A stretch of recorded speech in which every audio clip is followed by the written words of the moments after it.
Hello all, old geek again, and this might be a fairly familiar screen for those who follow my channel regularly, because I'm playing with tier things again. And in this one, I'm risking provoking the ire of nerdery, grognardery, because I'm giving my opinions on artwork. And artwork is highly subjective. Artwork serves two purposes, in my opinion, with this cover art anyway. One is to look good and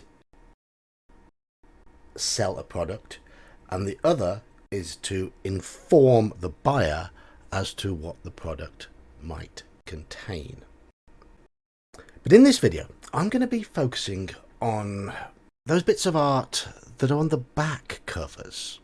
Now, this is a practice that TSR stopped doing around 1982 when they adopted those that new style with the headers at the top of the modules. They stopped putting back cover images on the modules, and I think that's a bit sad, really, because I rather liked a lot of those. There are 39 images, though, that were in official TSR modules on the back covers, and this includes AD&D and Basic and Expert D&D.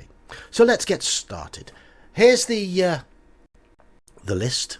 S tier, geek; A tier, nerd; B tier, dweeb; C tier, dork; and D tier, table flip.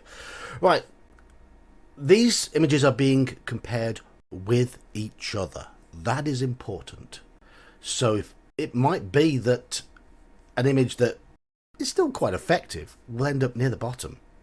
No matter, they're being compared with each other. So, first piece of rear cover image.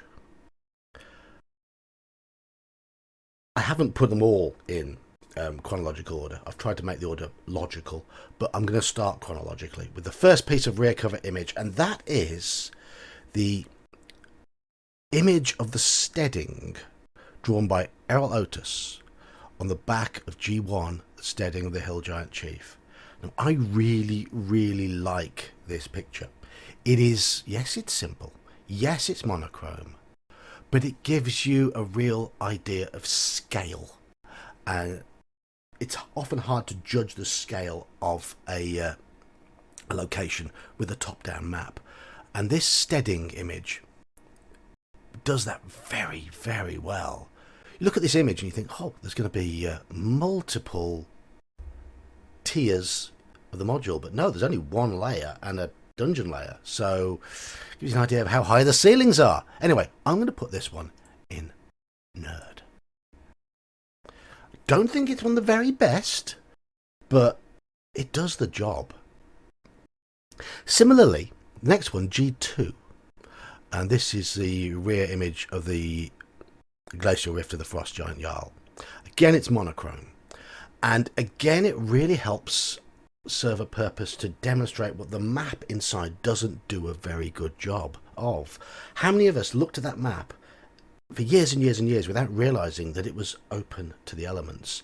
And this picture of the rift gives that image, because I didn't have this version of the module. I had the G1, 2, 3 collection, so I didn't have this image. It was missing from that collection.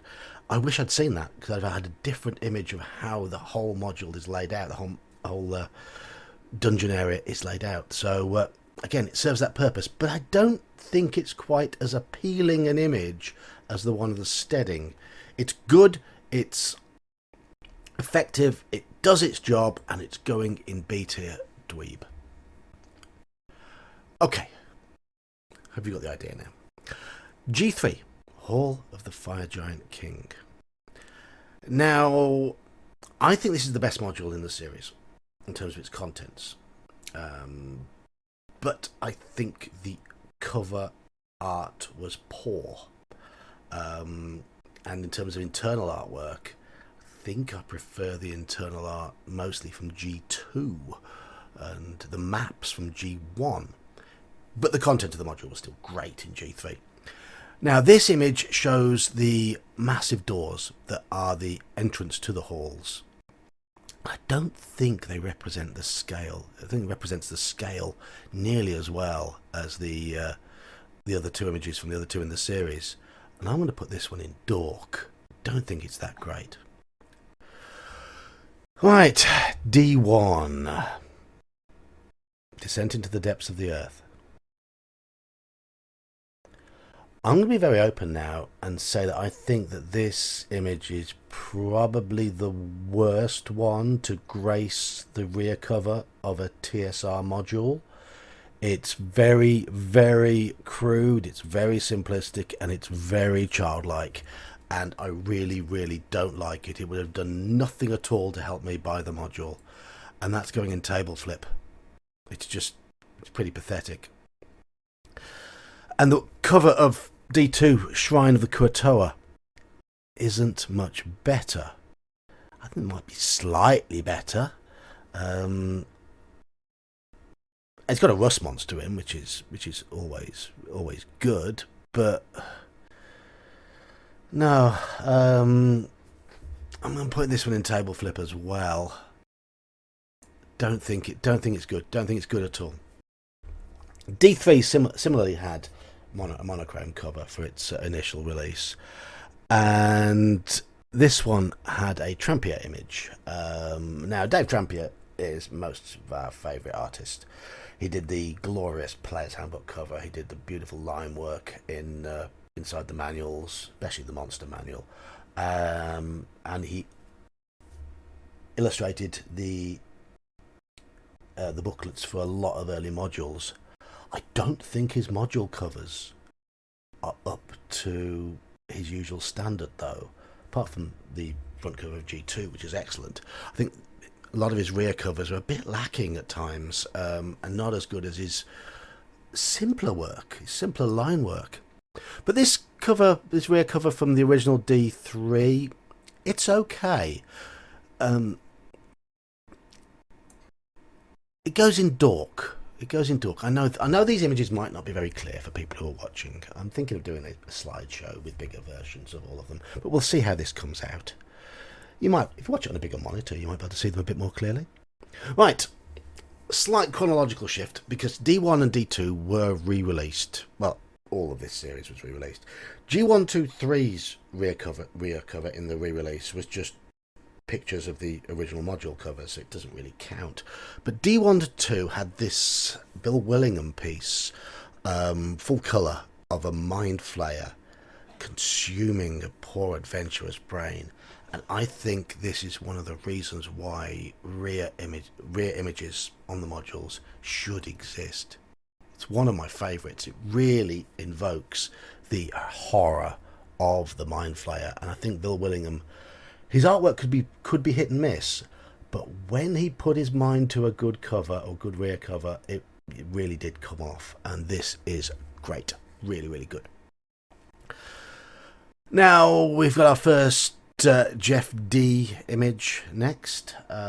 Excuse me if I do accidentally refer to him as Jack D. There was a comedian in Britain called Jack D, and I often get it confused with the JD. But Jeff D. Now this is the cover, the colour rear cover of the re-release of D3, Vault of the Drow. D's work polarizes me somewhat. He portrayed everything in a very comic book superhero bulging muscles style. And these two people in this image are meant to be a drow vampire and a succubus. Succubus is meant to be alluring. She isn't. Drow were described as being slender. He clearly isn't. He's muscle bound.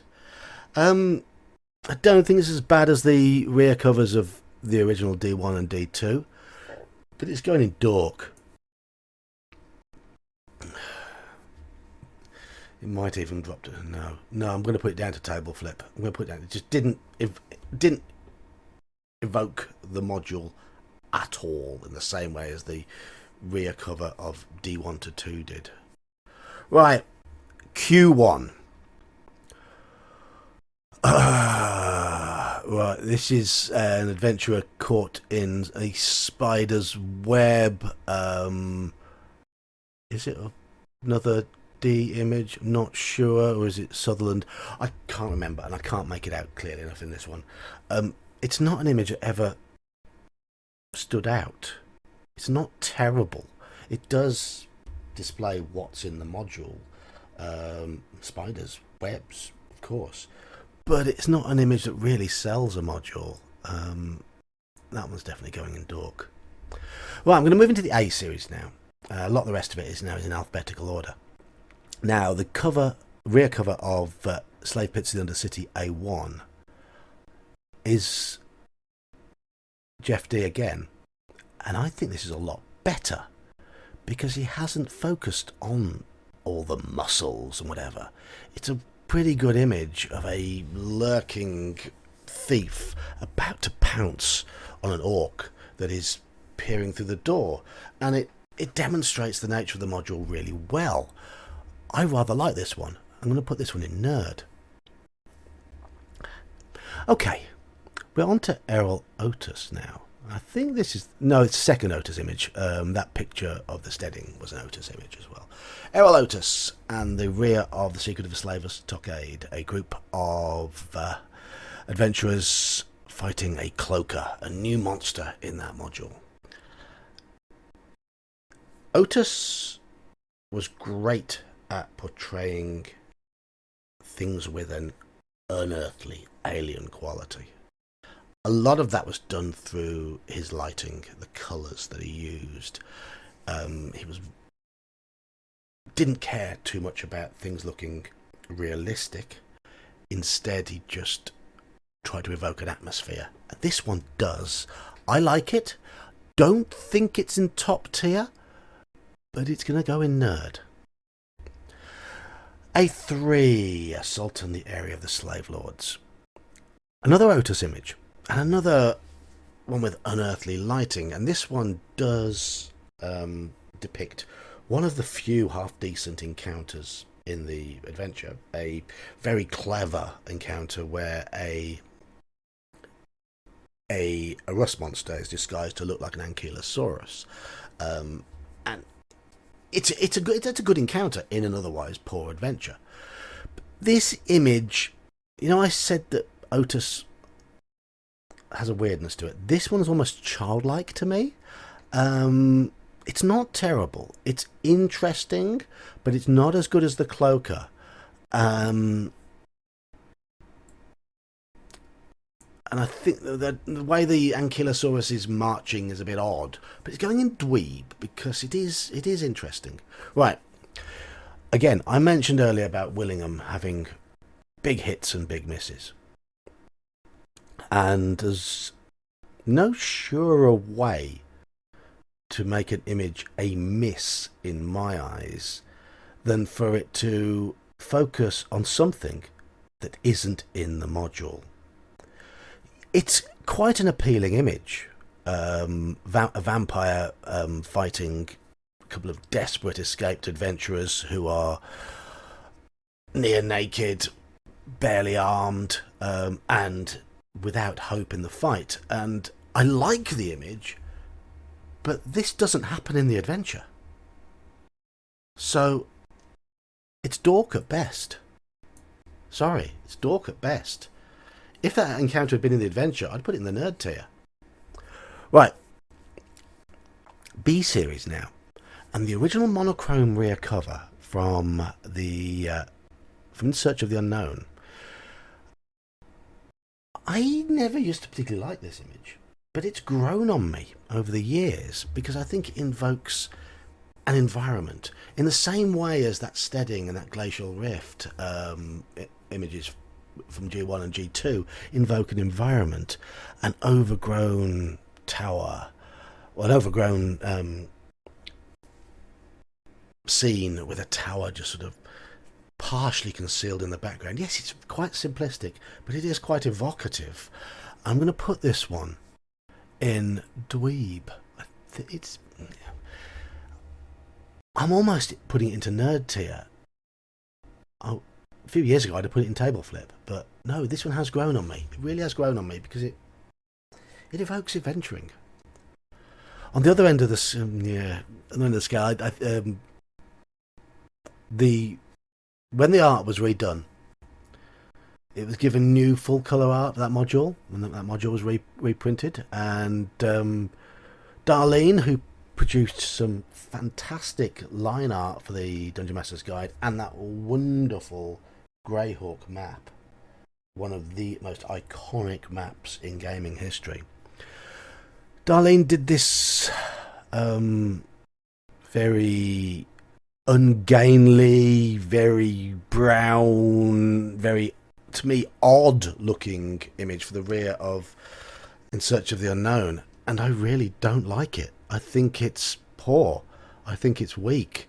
And I'm putting it in table flip. Don't like that one at all. B2, Morero Lotus. The sun is setting over the horizon. The keep on the Borderlands is on a craggy cliff top. Silhouetted against that sky, a group of adventurers traverse the winding road. What have they been doing? What have they encountered? Are they arriving at the keep for the first time, or are they returning from a trip to the Caves of Chaos? What is their story? Who knows? This image, to me, is perfect. My favourite rear cover of all time. Usually. It's all subjective. Views do change. I love that rear cover of Descent into the Depths of the Earth D1 to 2 as well, the Mind Flayer. They're two great covers. Two really, really, really good rear cover images. Now the rear cover of B3. This image was used for both the original orange and the green reissue. And I think is it D or is it Willingham? Is it D or is it Willingham? Can't be sure. It's one of the protectors of the town of Haven. It looks like it's scaring the adventurer, but the adventurer should not be scared.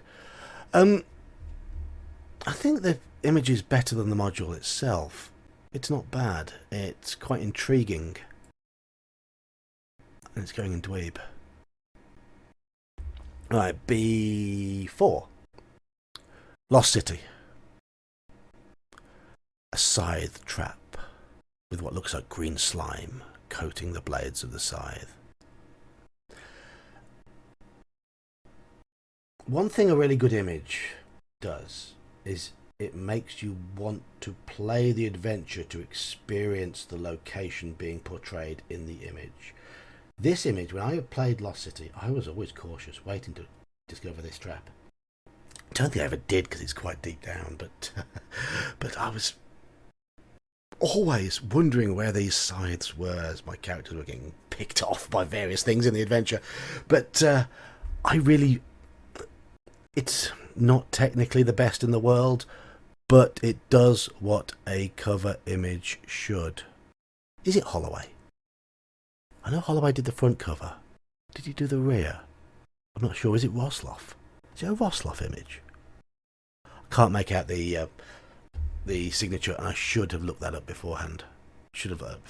But no, that is a really good rear image. It makes you want to play the adventure. I think it might be Rosloff. Somebody let me know in the chat below. I'll forget to look it up afterwards. Okay, we're moving back to Errol Otis and C1, which had two versions again, a colour version and a monochrome version. And there were similarities with the rear image on the two versions of the module. The colour version depicted the same stepped pyramid ziggurat, but with different things going on. And I prefer the older Otis one.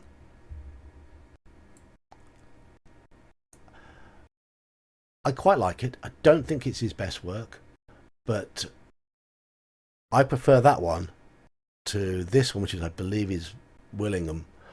I think it lost some of the charm. No, I'm not a fan of the that one, though I don't think it deserves to go down to table flip. Okay, remember me saying Jeff D's work polarised me, was up and down, up and down, up and down. In the case of C2, Ghost Tower of Inverness, I think the back cover was better than the front cover. I really, really like this dynamic scene of the party fighting a fire giant. I think his sword looks fantastic. It's a really, really interesting, exciting scene as an adventurer flying off in the background. The only thing I don't like is the fact that you can see the fighter's pants at the front. But this is a good one. This is a really, really good one, and it's going in nerd. Okay, moving on to the next one, and this is from I1, Dwellers of the Forbidden City, and it's an adventurer fighting a Yuan Ti. It's dynamic, it's exciting, it makes you want to wonder what these creatures are. It might not be artistically right up there with some of the other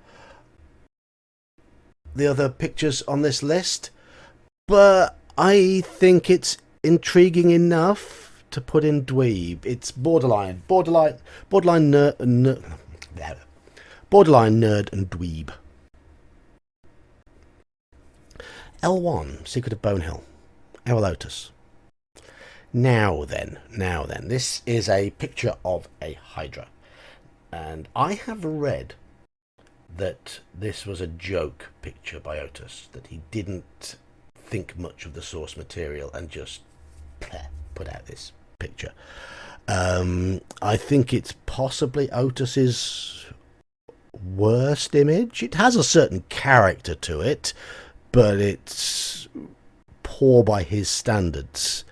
It's a little bit comical. You expect Otis to be comical, but Hydra isn't in the adventure, and it's not a good image, and it's not as good as the image for A4, which also wasn't in the adventure. So that's going in table flip. Sorry, Otis fans. I'll have to put an Otis image in table flip. N1, Against the Cult of the Reptile God. Think this is Tim Truman. I think. This is one of the random encounters. So it's something that could be in the adventure. Might be, might not be. And I quite like it. I liked it when I was younger. I thought it was interesting. I can see that other images are better now, but it's all right. It's not dreadful, and I'm going to put it in dweeb. I think that's where it deserves to be. Right, S1, Tomb of Horrors. Now, the first of the two images for Tomb of Horrors is the one from the monochrome cover, the original release, and it is very much the weaker of the two. I'm not a big fan of Sutherland as a cover artist, and I think his internal work is patchy. And yes, it is an image of exploration. It is showing what's in the adventure, but it's not good enough to be on the cover. It'd be fine inside. It's just not good enough to be on the cover. Dork. On the other hand, Errol Otis's version of exploration is utterly iconic. We see the mists, we see the devil face, we see its mouth saying, "Put your hand in me, do not fear me. Come and see what's inside." Actually, no, it doesn't say any of that, but reading some of the write-ups of how people played the adventure, you'd imagine that it would. Stupid if you jumped in there. But that one is going straight to the top of the list. It's brilliant. Absolutely brilliant. It's had a major impact on the hobby. Okay, we're moving on to the two images that were used for S2, White Plume Mountain. I normally really like simple exploration images. Look where, for example, I've put the G series or B2, or the one from C1. I've generally put them fairly high up, but I'm comparing this S2 image to the one on the reissued cover, and I really can't put this one any higher than Dork. It's mildly appealing, but in terms of selling an adventure, yes, it shows White Plume Mountain. in terms of selling an adventure, I would much rather see this one.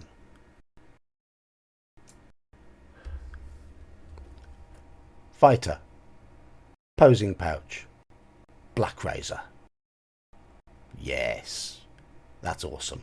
That is an awesome rear cover image. Absolutely perfect for the adventure that it is trying to sell. Love it to bits. We're on to S3 now, and you're going to start thinking now, Geek's biased. Geek's biased, he hates S3. I actually think the artwork in S3 is pretty good. I think the cover's pretty good. I think the internal artwork is excellent, and I think there's some great images in the booklet of art that was provided with it. However, the rear cover image is a bit of a murky mess. It's not table flip. It's nothing really to write home about. And that is it, and that is where it's going. It's going into Dork.